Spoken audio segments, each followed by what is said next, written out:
గ్యారంటీలతో దేశ ముఖ చిత్రాన్ని మార్చబోతున్నామన్నారు రాహుల్ గాంధీ. తుకుగూడ సభలో పాంచ్ న్యాయ్ పత్రాన్ని రిలీజ్ చేశారు. నేతల ఫోన్ ట్యాపింగ్ చేసి కేసీఆర్ వసూళ్లకు పాల్పడ్డారని ఫైర్ అయ్యారు. ఇక్కడ బి టీంను కూల్చినట్లే కేంద్రంలో ఏ టీంను కూల్చుదామన్నారు రాహుల్. ये जो मैनिफेस्टो है ये हिंदुस्तान की जनता की आवाज है, ये कांग्रेस पार्टी की आवाज नहीं है। आपके दिल में जो था, लाखों लोगों के दिल में जो था, उसे कांग्रेस पार्टी ने सुना और उसे हमने मैनिफेस्टो में डाला। मैनिफेस्टो की आत्मा जो है वो 5 गारंटीज की है। हिंदुस्तान के हर गरीब परिवार की एक महिला के बैंक अकाउंट में साल में 1 लाख रुपए डालेगी। क्रांतिकारी कदम है, इससे पूरे देश का चेहरा बदल जाएगा। आप सोचिए, हिंदुस्तान के सबसे गरीब परिवारों को कम से कम 1 लाख रुपया सीधा बैंक अकाउंट में कांग्रेस पार्टी की सरकार देने जा रही है। इसका मतलब हिंदुस्तान में कोई भी ऐसा परिवार नहीं होगा जिसकी आमदनी 1 लाख रुपए प्रति साल नहीं होगी। किसान न्याय के माध्यम से हम किसानों का कर्जा माफ करेंगे और लीगल एमएसपी की गारंटी देंगे।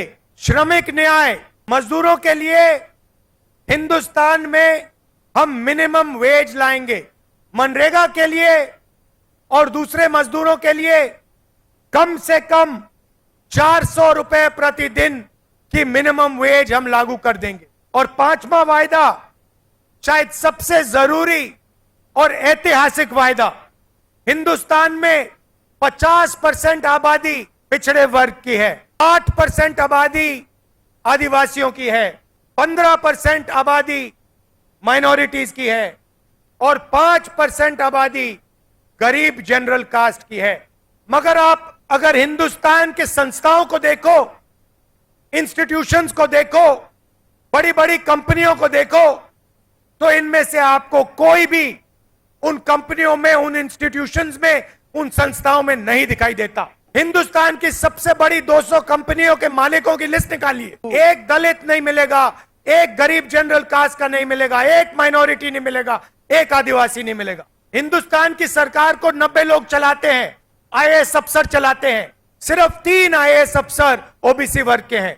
आपकी आबादी 50% और आपकी हिस्सेदारी 5% की हिंदुस्तान की 90% आबादी कि इस देश में हिस्सेदारी है ही नहीं। तो पहला काम डॉक्टर कहता है एक्सरे कराओ। एक्सरे से सच्चाई दिख जाती है, एक्सरे के बाद डॉक्टर सही निर्णय ले सकता है। भाइयों और बहनों, आप जानते हो कि यहां आपके पिछले चीफ मिनिस्टर ने सरकार कैसे चलाई थी। हजारों लोगों के उन्होंने फोन टैप किए और यहां की जो इंटेलिजेंस की एजेंसीज थी, टैक्स की एजेंसीज थी, पुलिस थी, उनका उन्होंने गलत उपयोग किया। हजारों लोगों का फोन टैप किया और सरकार बदलते ही सरकार का डेटा सरकार के कंप्यूटर नदी में फेंक दिए। मगर जो उन्होंने सरकार चलाई थी, डराकर धमकाकर उन्होंने आपसे आपका धन छीना था।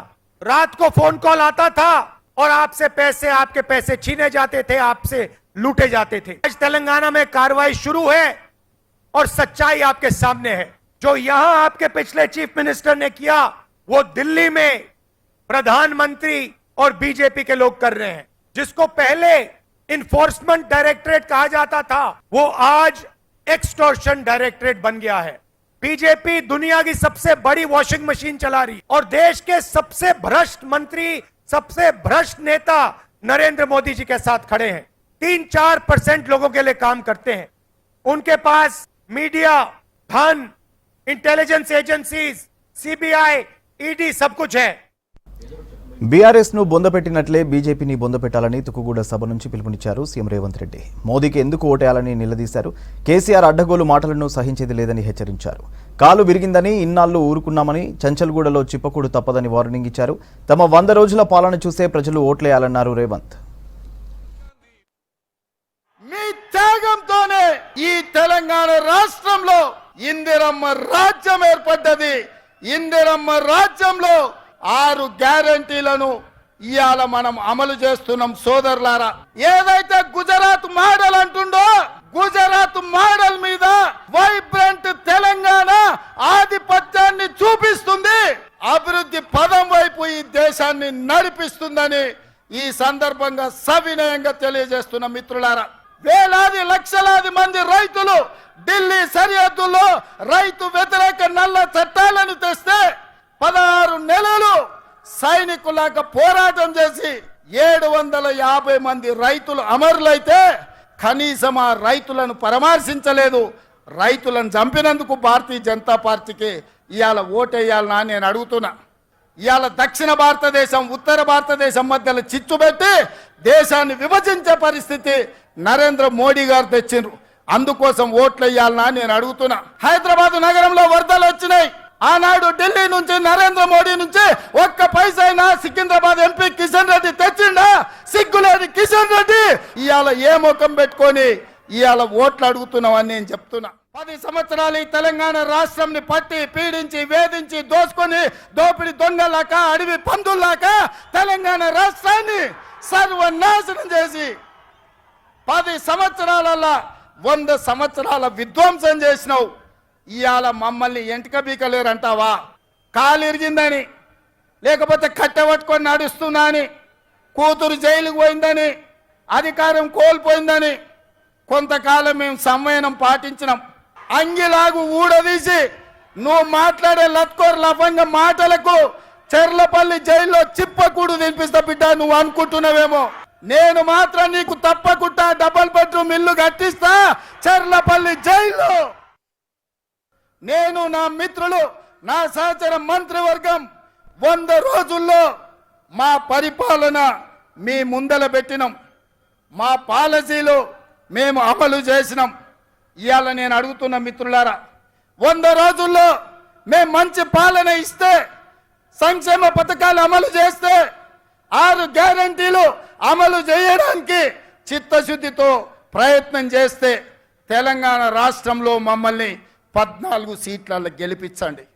కన్యాకుమారి నుంచి కశ్మీర్ వరకు 4000 కిలోమీటర్లు మండు టెండల్లో మంచు కొండల్లో తెలంగాణలో కూడా 22 రోజులు పాదయాత్ర చేసిండు. ఈ దేశంలో ఏ నాయకుడైనా పేదల కోసం, దళితుల కోసం, గిరిజనుల కోసం, మహిళల కోసం, మైనార్టీల కోసం, యువకుల కోసం 4000 కిలోమీటర్లు ఎవరైనా పాదయాత్ర చేసిండ్రా? మన నాయకుడు రాహుల్ గాంధీ గారు మండు టెండల్లో మంచు కొండల్లో కన్యాకుమారి నుంచి కశ్మీర్ వరకు పాదయాత్ర చేసి పేద ప్రజలకు అండగా నిలబడ్డాడు. హెలికాప్టర్లో తిరుక్కుంటూ విదేశీ పర్యటనలు చేసుకుంటూ గంటకు డ్రెస్సులు మార్చుకుంటూ చెప్పిన అబద్ధం చెప్పకుండా జనాలను వంచిస్తున్న నరేంద్ర మోడీ ఈ దేశానికి ప్రధానమంత్రి కావాలన్నా ఈ దేశంలో ఉన్న యువకులారా మీరు ఆలోచన చెయ్యండి.